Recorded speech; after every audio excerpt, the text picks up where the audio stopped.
Paolo, sobrang effort na ginagawa para kay Kim. Super mahal nga ba ang actress? I've seen a lot of change, been through a lot of pain. Some things are not the same as they were a year ago, but all will be okay. I move on each and every day. The past. Naging topic nga sa Abante sa segment nila na Minin ang napapabalitang magkasintahan na ang mga kapamilya stars at bida sa mga seryeng linlang at What's Wrong with Secretary Kim na sina Kim Chiu at Paolo Abilino. Dito nga ay nabanggit ng mga host na todo effort nga daw ang aktor para sa dalaga na kahit kailan ay hindi niya ito ginagawa.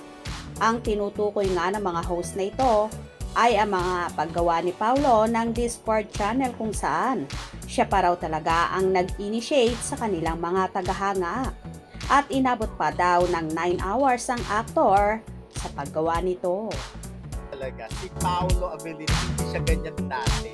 Hindi.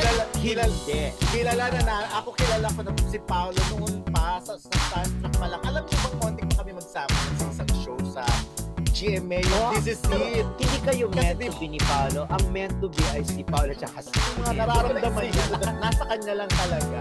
Tapos lahat dinadaan sa video. But this time, para subukan niya yung mga ganun bagay. Gawin niya Worth it naman daw ang pagod at ginawang yon ni Paolo dahil marami silang Kim Pao supporters ang napapasaya araw-araw.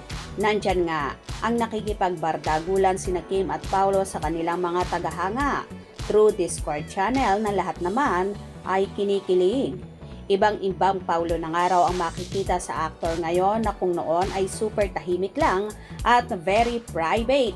But now, nagiging vocal na rin sa pagbabandera ng mga ganap niya sa araw-araw na buhay niya at super proud din siyang ibinabandera sa kanyang social media account si Kimi. At ganun din naman ang dalaga sa aktor. Ayon pa nga sa ilan, tila unti-unti nang lumalantad sina Kim at Paolo sa totoong estado ng kanilang relasyon na hinihinalang ng marami na soon ay aamin na rin ang Kim Pao. Tila tinamaan nga ng husto si Paolo kay Chinita Princess. Kaya naman ganito na lang kung mag-effort sa dalaga. At tila nakita na rin ng aktor sa actress ang hinahanap-hanap niya sa isang babae. Ano sa palagay nyo? Kaya tumutok at huwag na huwag pahuhuli.